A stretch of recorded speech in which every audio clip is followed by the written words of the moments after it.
चलो किसान आंदोलन का 55 दिनों से ज़्यादा लंबा वक्त हो चुका है और इस वक्त मैं मौजूद हूँ सिंघू बॉर्डर पर। और मेरी कोशिश है कि सिंघू बॉर्डर, टिकरी बॉर्डर, गाज़ीपुर बॉर्डर से मैं आपको वो हर चीज़, हर रिपोर्ट दिखाऊं जो इस आंदोलन में सबसे महत्वपूर्ण है। आप इस शख्स से मिलिए। दरअसल ये एक ऐसे शख्स हैं जिनके जो इस पूरे आंदोलन में इंस्पिरेशन है। मैं इनके बारे में नहीं बताऊंगा, ये अपनी कहानी खुद अपनी ज़ुबानी बताएंगे। सर, फर्स्ट ऑफ ऑल अपना नाम बताएं और ये बताएं आप कहाँ से आए हैं। मैं उदयपुर से आया हूँ, राजस्थान से। 9 दिसंबर को मैं यहाँ आया था अपनी नौकरी से वीआरएस लेके। मैंने छुट्टियाँ मांगी थी, छुट्टियाँ मिली नहीं। फिर केंद्र राहुल जी के इंटरफेरेंस से 15 तारीख तक की छुट्टियाँ मिली, 15 दिसंबर तक की।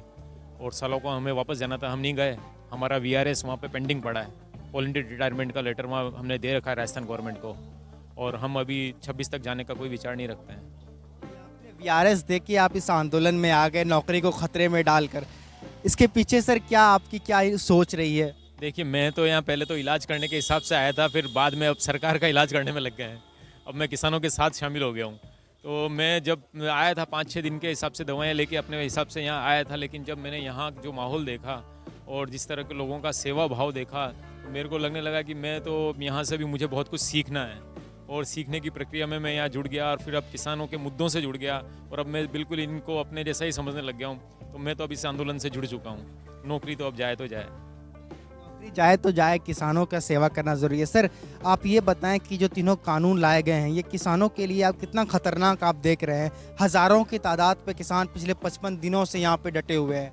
देखिए, ये बहुत बड़ी गलतफहमी है कि ये किसानों के लिए खतरनाक है। ये किसानों के लिए नहीं, ये मिडिल क्लास के लिए सबसे ज़्यादा खतरनाक है। किसान तो इनकी लड़ाई लड़ रहा है, किसान मिडिल क्लास की लड़ाई लड़ रहा है। मिडिल क्लास में हिम्मत नहीं है, वो इतना सक्षम नहीं है कि लड़ाई लड़ सके। किसान में ताकत है, इतना पेशेंस है कि वो लड़ाई लड़ सके। ये लड़ाई तो मिडिल क्लास की लड़ाई है जिसको किसान लड़ रहा है। आज किसान तो अपने हिसाब से फसल बोलेगा, अपने घर में जो खाना है उसके लिए रख लेगा। तुम 250 ग्राम आटे के लिए तरसोगे, पैकिंग में मिलेगा 250 ग्राम आटा। 2 एप्पल खरीदने से पहले फैमिली डिस्कस करेगी, 2 केले खरीदने से पहले फैमिली डिस्कस करेगी कि क्या खरीदना है क्या नहीं खरीदना है। ये सब कुछ प्राइवेट सेक्टर के हाथ में आ जाएगा, हर चीज़ उनके हाथ में आ जाएगी। मॉल्स में मिलेगा आटा, भी मॉल्स में मिलेगा, दुकान पे आटा नसीब नहीं होगा। तो समस्या तो मिडिल क्लास की है, किसान तो उनकी लड़ाई लड़ रहा है। सर, आप ये बताएं कि आप जब यहाँ पर आते हैं तकरीबन कितने लोग हैं, कितने सबसे ज़्यादा बीमारियाँ कैसी होती है? 70 से ज़्यादा किसानों का निधन हो गया इस पिछले 55 दिनों में। आप एक डॉक्टर के तौर पर कैसे देखते हैं? देखिए, किसान की तो इम्यूनिटी बहुत ज़्यादा है। आप कोरोना का डर बता रखे थे, यहाँ आपको कहीं कोरोना नज़र आ रहा है? मेरे को मैं भी यही सोचता हुआ आया था, मैंने भी मास्क लगा रखा था, लेकिन यहाँ आने के बाद हमें भी मास्क हटाना पड़ा। मास्क लगाते हुए तो यूँ लगता है कि हम सबसे कायर हैं, तो फिर हमने भी मास्क हटा दिया और हम कोरोना को भूल चुके हैं। शायद इसकी बाउंड्री के बाहर कहीं कोरोना हो। ये विश्व के लिए एक बहुत इन्वेस्टिगेशन एजेंसीज को आना चाहिए और यहाँ पर रिसर्च करना चाहिए कि ये यहाँ कोरोना क्यों नहीं है। मैं यहाँ सिंपल बीमारियाँ देख रहा हूँ, सर्दी, खांसी, जुकाम, बुखार, इस तरह की बीमारियाँ देख रहा हूँ, लेकिन इनकी विल पावर इतनी मजबूत है कि बीमारी भी इनके पास में नहीं आ पा रही है। सवाल है कि बड़े बड़े एजेंसीज़ को आना चाहिए, लेकिन अभी मैं बता दूं कि सर एजेंसीज़ तो आ रही है, लेकिन वो एनआईए है, ईडी है, ये सब एजेंसीज़ आ रही हैं जो किसानों को, उनके हौसले को तोड़ने की बात कही जा रही है। या उन सर तकरीबन 40 लोगों पे एनआईए उनसे पूछताछ कर रही है फंडिंग को लेकर, क्या कहना है? एनआईए को हमारे पास आना चाहिए ना, जांच एजेंसी को हमारे पास आना चाहिए ना।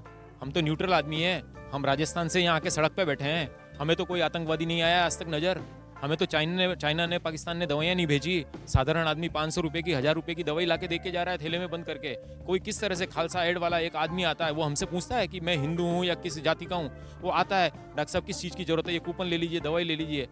तो इस तरह से मदद कर रहे हैं लोग, बिना जाति के, बिना भेद के। हमने तो यहाँ आके खालसा का मतलब समझा है, खालसा क्या होता है। तो तुम नफरत फैलाने वाली बातें क्यों करते हो? एनआईए हमसे पास आए, कोई जांच एजेंसी हमारे पास आए, हमसे पूछे ये मूवमेंट क्या है, फंडिंग कैसे होती है, हम बताएंगे। कैसे हरियाणा का ट्रैक्टर आता है, लकड़ी देके जाता है, कैसे हरियाणा का आदमी आता है, सब्जियां, ताजा सब्जियां देके जाता है, दूध देके जाता है, छाछ देके जाता है। एनआईए कहाँ से जांचे? इनके जो इंटेलिजेंसी वाले आदमी भी यहाँ घूम रहे होंगे ना, अपना टिफिन तो लेके नहीं आते ना, वो भी यहाँ लंगर में खाना खा रहे। तो इनका नमक का तो हिसाब चुकाओ, इनके खिलाफ इतना अगेंस्ट गलत तो मत बोलो। यही सबसे बड़ी बात आती है कि जब किसानों को, जब यही किसान कहना है कि जब कोविड है, जब कोविड आती है या अब अलग विपदा आती है पूरी दुनिया में, तो यही किसान हर जगह पर लंगर लगाते हैं। जब ये किसान अपने लिए लंगर लगा रहे हैं तो कई सरकार के बड़े बड़े मंत्री हो चाहे नेता, उनका कहना है कि यहाँ पे तो भाई पिज्ज़ा पार्टी चल रहा है, बर्गर पार्टी चल रहा है, लंगर चल रही है, करोड़ों रुपए आ रही है, फंडिंग आ रही है। किस तरह देखते हैं, जबकि आप राजस्थान से आके सर 2 लाख रुपए की आपकी सैलरी का अपने जॉब सेक्रीफाइस कर दिया इन किसानों के लिए। सर देखिए, ये जो आसपास लोग रह रहे हैं 14 किलोमीटर के रेंज में, शायद बमुश्किल बहुत कम लोगों के घर में चूल्हा जल रहा होगा। किसान उनको खिला रहा है। जो कोविड में भूखा मरा ना मजदूर, जिसकी नौकरी नहीं है, वो आके हमसे बोलता है डॉक्टर साहब ये चल जाएंगे तब हम क्या खाएंगे। ये स्थिति है। ये किसान पूछ नहीं रहा उनसे कि तू बिहारी है, तू यूपी का मजदूर है, क्या है, सबको खिला रहा है ये किसान।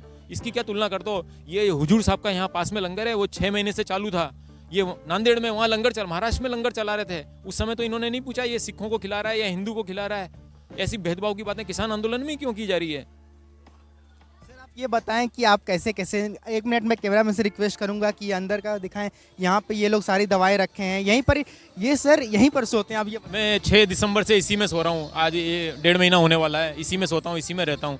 रात को कोई इमरजेंसी में कोई पेशेंट आके मेरे को जगा ले तो इसलिए मैं इसी पर रहता हूँ। यानी ये वैनिटी 24/7 वर्क कर रहा है। हाँ 24 घंटे ये मेरे यहाँ पे है। और अब दवाइयाँ भी आगे से आगे आती जा रही हैं, अपने हिसाब से काम चलता जा रहा है। अभी 26 जनवरी तक तो मेरा टारगेट है, मैं यहीं रहूँगा। और ट्रैक्टर जो यात्रा है ना, उसमें भी अपना किट लेकर मैं किसानों के साथ में दिल्ली में प्रवेश करूँगा।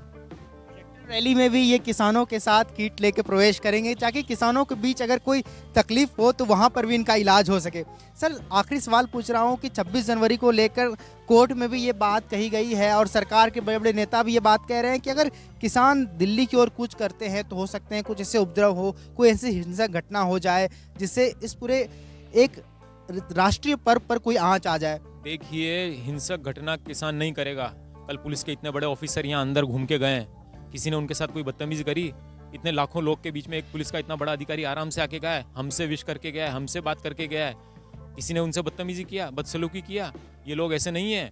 और ये बाप बेटे को लड़ाने की लड़ाई है। पुलिस वाले हमसे कोई हमारे दुश्मन नहीं है, मिलिट्री हमारी दुश्मन नहीं है, किसान के बेटे ही हैं ये भी। इनको आपस में लड़ाने की लड़ाई है। सरकार यदि आंदोलन को कुचलने के लिए, रैली को कुचलने के लिए प्रयास करेगी तो कुछ शंका हो सकती है। यदि स्मूथली इसको जाने दे और इनको अपना काम करके गणतंत्र दिवस पे वापस आने दे, दिल्ली इनका तहे दिल से स्वागत करेगी, दिल्ली की जनता इनका स्वागत करेगी। मैं आपसे कहना चाहता हूँ, सरकार घबरा रही है। असली गणतंत्र, असली डेमोक्रेसी दिल्ली में प्रवेश कर रही है। जब डेमोक्रेसी के एक एक खंबे गिर चुके हैं, न्यायपालिका तक गिर धराशायी हो चुकी है, एक बारीक से तार से जुड़ी हुई है, एक थोड़ी सी आश्रय से जुड़ी हुई है, तब ये किसान डेमोक्रेसी लेके दिल्ली में जा रहा है। ये डेमोक्रेसी की परेड है। ओरिजिनल डेमोक्रेसी क्या है, ये किसान दिल्ली को दिखाना चाहता है। असली हिंदुस्तान की झांकी क्या है, ये असली हिंदुस्तान है। नकली झांकियां गणतंत्र राजपथ पे दिखाने से कुछ नहीं होता है। असली हिंदुस्तान की झांकी देखनी है तो ट्रैक्टर यात्रा देखना। असली हिंदुस्तान वो है जिसमें हरियाणा है, पंजाब है, केरल है, सब है और ओरिजिनल ड्रेस में, कोई नकली मेकअप में नहीं है। ओरिजिनल देखना, ओरिजिनल भावना से, वो असली हिंदुस्तान है। आखिरी सवाल सर ये पूछना चाहता हूँ कि एक डॉक्टर के तौर पर कैसे देखते हैं जब 70 से ज़्यादा किसानों का निधन हो गया इस ठंड में, लेकिन सरकार के तरफ से, सरकार के किसी भी नेताओं की तरफ से एक बार भी उन किसानों के लिए कोई ऐसी हमदर्दी वाली बात सामने आकर नहीं निकली है। क्या कैसा लगता है? देखिए, जो 80 साल का बुजुर्ग है ना, यहाँ बैठा हुआ है, हम तो रात भर सो नहीं पाते हैं जब उनकी तकलीफ देखते हैं। उसको, वो अपने बच्चों से दूर है, अपने पूरे परिवार से दूर है और यहाँ किस तरह से सर्दी में बैठा हुआ है। एक ट्रॉली के इन जो लोगों जो मल्टी स्टोरीज में रह रहे हैं या कहीं टीवी पे बैठ के एंजॉय कर रहे हैं, उनसे कहता हूँ एक दिन छत पे जाके सो लीजिए, सारी फैसिलिटीज़ के साथ पे छत पे जाके एक दिन सो लीजिए। ये 80 साल के बुजुर्ग कैसे रह रहे हैं देखिए ना, पास में आप देखिए। इस तरह के लोग यहाँ रह रहे हैं। ये 25 तारीख से आए हुए हैं, तो ये इनकी हिम्मत से हम टिके, इनकी हिम्मत से हम टिके। जब ये रह सकते हैं तो मेरे को तो इनके साथ रहना पड़ेगा। इनकी हिम्मत से हम टिके, इनमें गजब का जज्बा है, ये वापस जाने वाले नहीं हैं। बहुत बहुत शुक्रिया हमसे बात करने के लिए। तो ये राजस्थान से आए डॉक्टर हैं जिनका कहना है कि ये यहाँ पे किसान जितने भी हैं उनकी ट्रीटमेंट कर रहे हैं और यहाँ पे जितने किसान आए हैं वो इन 3 कानूनों का ट्रीटमेंट करें। पीयूष कुमार की रिपोर्ट, सिंघू बॉर्डर से द हेडलाइन के लिए।